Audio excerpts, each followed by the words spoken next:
Doctor, good!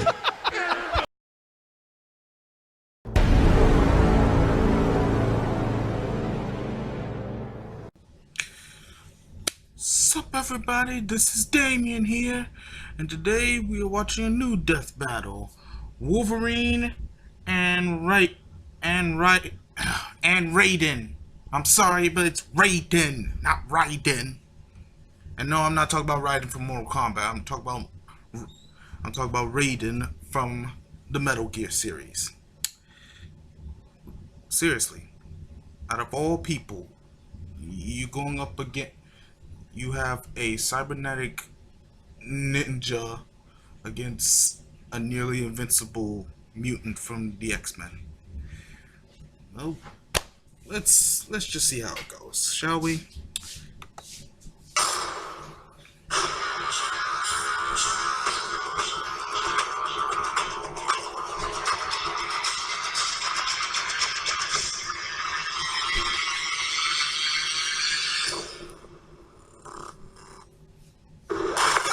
Oh, that was interesting.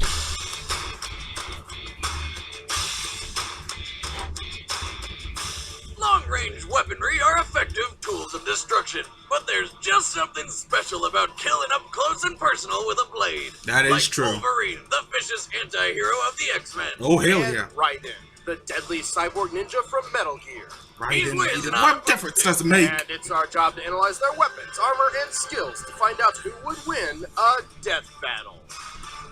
Let's find out. 3 scratches, 3 claws. This is the mark of the Wolverine. But before he was the poster boy of the X-Men, he was born James Howlett in 1886. Yes, He he's was the that old. wimpiest kid ever. He was tiny and pathetic and sick all the time, but little James wasn't stuck in bed for too long. As he grew up, James started to develop mutant powers, which gave him animal senses and rapid healing. But when the family groundskeeper Thomas Logan murdered his father, James learned he had a more lethal power hidden within. Retractable bone claws? Old Thomas never knew what hit him, or more specifically, what stabbed him to death. But Thomas used his dying breath for the oh-so-original plot twist. I'm your father. Going from 2 dads to 0 in a matter of seconds. Anyway, James took on the name Logan, to poorly hide his identity, and ran away from home with his childhood friend Rose. But then he accidentally stabbed her to death too. Damn, those things seem really inconvenient. Like a murder erection. Always popping up when you least expect it. You should probably see a doctor. With his healing ability slowing his aging, Logan has lived over 100 years. He fought in both World Wars and Vietnam before joining a special weapons project called Weapon X. This is where he took the name, the Wolverine. But like almost every other secret project ever, it was actually yet another horrifying super soldier project. Whilst there, Wolverine enjoyed such treatments as being cut open repeatedly, having his DNA harvested, and getting his skeleton a pimped out chrome job. Against Logan's will, a scientist named Dr. Cornelius infused his bones with adamantium, a rare man-made metal alloy. Adamantium is extremely dense and stable on a molecular level, making it reportedly indestructible. Even Thor has a hard time breaking it. And Dr. Scientist also hypnotized Wolverine to erase his memories and turn him into an animalistic killing machine. The result? Well, Wolverine went crazy and slaughtered everyone at Weapon X. So I guess you could say the experiment turned out to be a complete success. Good job, everybody!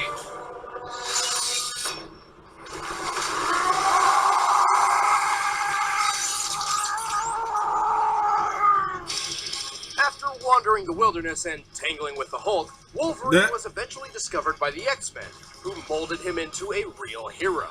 Logan had finally found a place to call home, and a family he did not stab to death.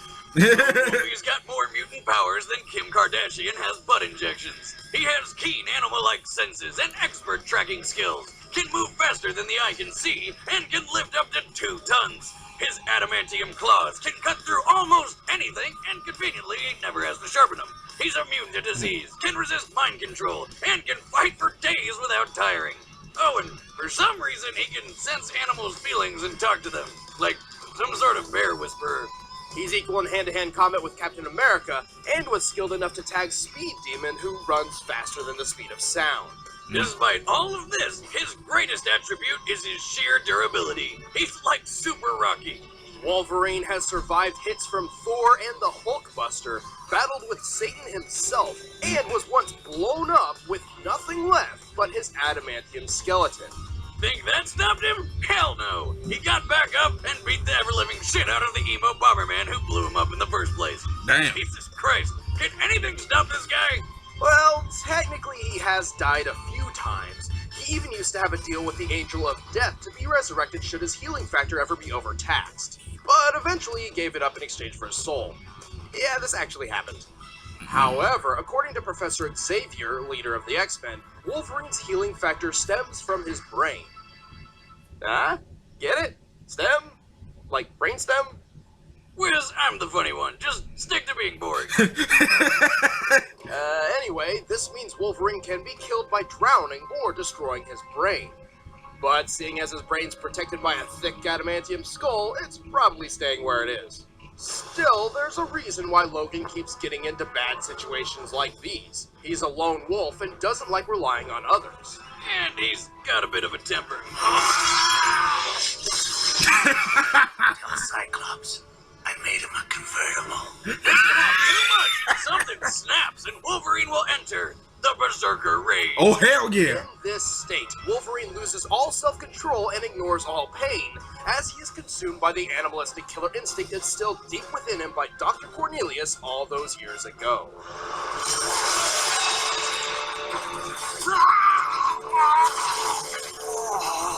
My stars.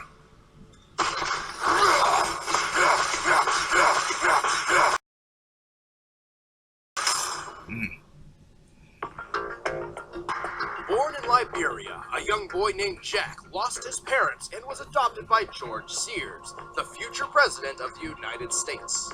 Which sounds like a pretty good upside considering, except Sears was actually Solid as Snake, a traitor who manipulated world leaders to profit from the war economy. Oh, and the fact that he killed Jack's parents. I'm your dad now. Being the perfect parent he is, Solidus enlisted Jack in the Liberian Civil War, where he became captain of his own commando unit in the Army of the Devil. It's an army It's of... not an actual Army of Devils. Oh, damn it. A natural harbinger of death, Jack's high kill count earned him the nickname Jack the Ripper. He accomplished all of this, and he was only 10 years old. God Oh damn. my god, could you imagine this kid during puberty? If it ever even hits. I mean, even 10 years later, he still looks like he's waiting for the old stones to drop.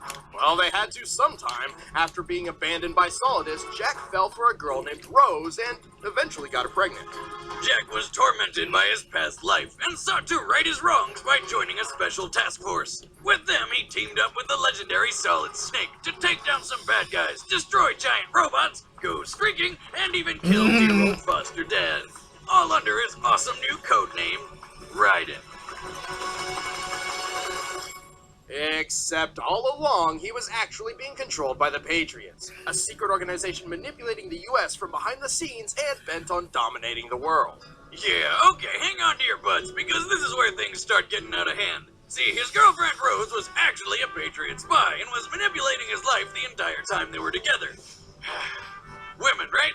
But she was all like, my bad, I love you. And he was like, it's gay, let me put my dick in you. And then they had a kid. Well, first she actually said she had a miscarriage and married another man to trick Raiden, but it was really to trick the Patriots. Wait, please, the story is confusing enough without bringing that into it. Eventually, they got back together and had a kid. Can we please go back to talking about killing people now? Sure. One day he was captured by the Patriots and used as a test subject for exoskeletal enhancement surgery, transforming him into a superhuman cyborg ninja. That's what I'm talking about! As a cyborg, Raiden went from a force to be reckoned with to a nigh unstoppable killing machine. He is fast enough to outrun bullet trains and even run on walls. And he can do shit like this. You too. Immortal. No. I just don't fear death.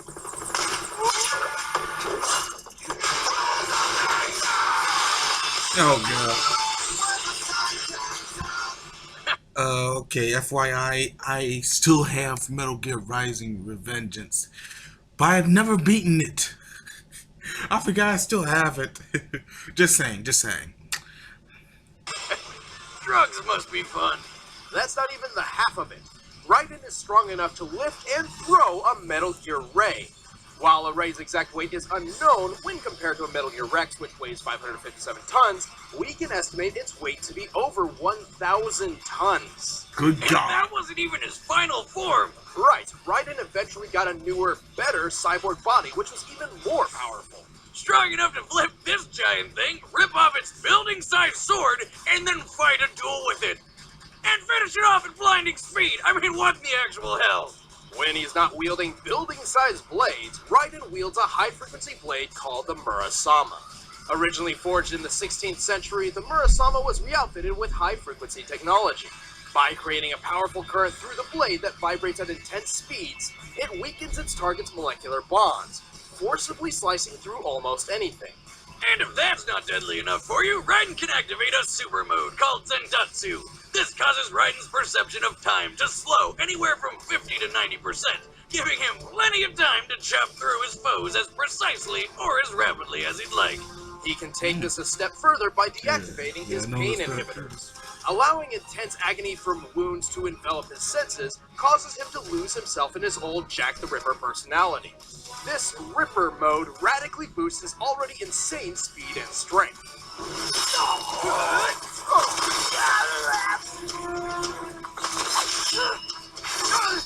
What's the cost of his, sanity? Who's next?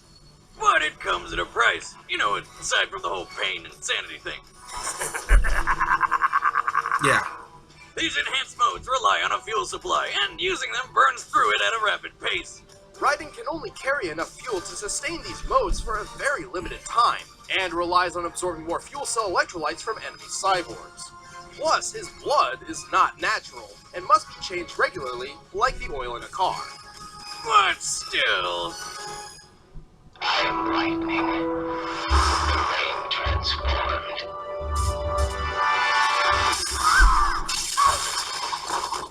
worth it. Alright, the combatants are set. Let's end this debate once and for all. It's time for a death battle! Yes. Here we go.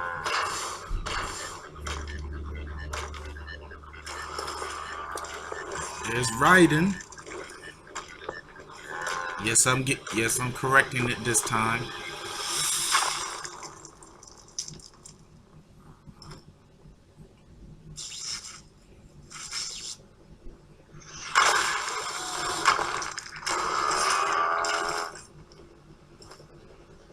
Oh, there's Wolverine. He just destroyed the Metal Gear like it was nothing. Who the hell are you? Get out of my way. Fat chance, Bubba. You're next.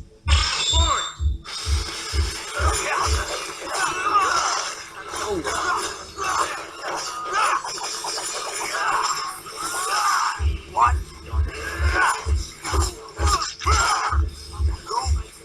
What are you? Gotta admit, that hurt.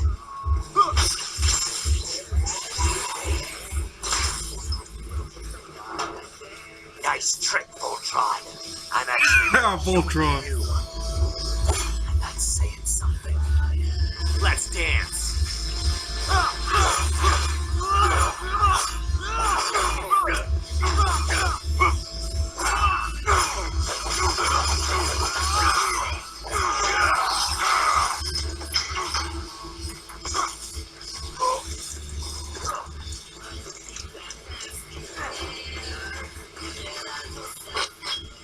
No use hiding, Bub. Oh, Nose.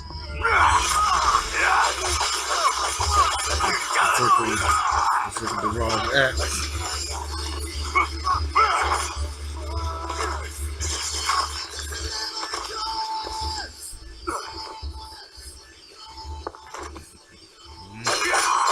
What? Someone's going into rage sooner or later.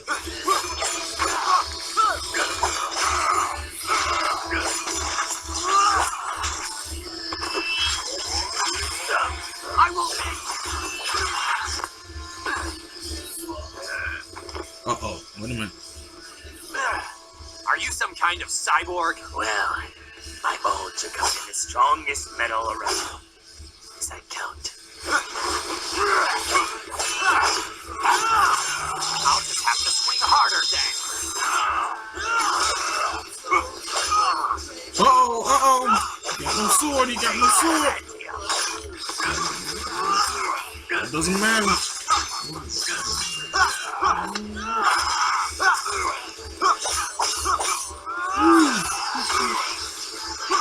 I don't care who wins. I just want to see a good fight. Oh, ouch. All right, Terminator. Now you've got me mad. Oh, hell.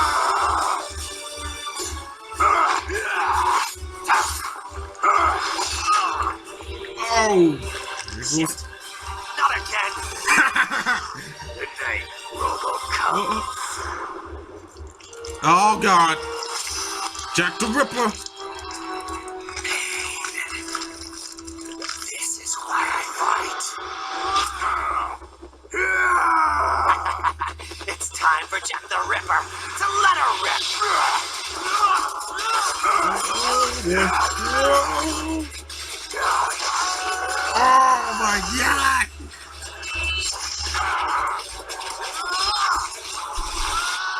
It was at this moment Logan knew. He fucked up. Oh, that's right. His weak point is the head. Oh, my goodness. Damn.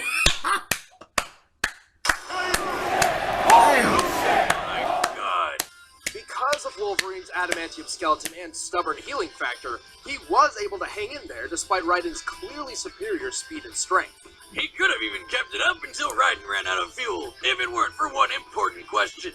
Could the high-frequency blade cut adamantium? To answer this, we dug deep into Marvel Comics history. It is called Murasama. Moonlight, a lesser-known Marvel heroine with a bionic arm made of Antarctic vibranium. This anti-metal emanates vibrations which weaken its target's molecular bonds, exactly like Raiden's high-frequency blade. Like the Murasama, this can destabilize and break any metal, including adamantium. And while in Jack the Ripper mode, Raiden can strike with enough force to cut through buildings and machines built to survive nuclear wars. With that much strength behind a sword like that, plus Raiden's speed and technology advantage, Wolverine's supposedly indestructible skeleton met its match. Any way you slice it, Raiden just had the right gear for the job. The winner is Raiden. Damn.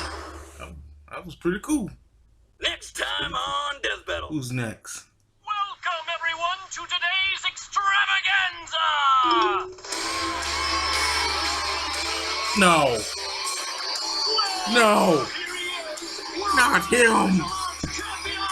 Anyone but him. Oh, damn it. Oh. God damn you, Screw Attack. That's just sad. Yes, somebody could have used that bus. Oh, God. Oh, God. Hey, I'm Chad, I play Boomstick. I'm Ben, I play Wiz. And, what are you doing? Raiden is pelvic thrusting in victory for killing poor Wolverine, which was sad. Hercule is going to the Death Battle. I'm so excited. Hercule Satan from Dragon Ball Z is going to be in the next Death Battle episode, and you can find out who he's going to be facing by sticking to our social media. That's at Screw Attack on Twitter and official SA on Facebook. Perfect. So go ahead there, like, follow, do all that fun stuff. And thank you guys so much, as always, for watching. Give me a break. Your Tori's going to be pissed. This isn't even mine. That was Wolverine versus Raiden, everybody. Like, calm, blah, blah. You get the idea. Toodles!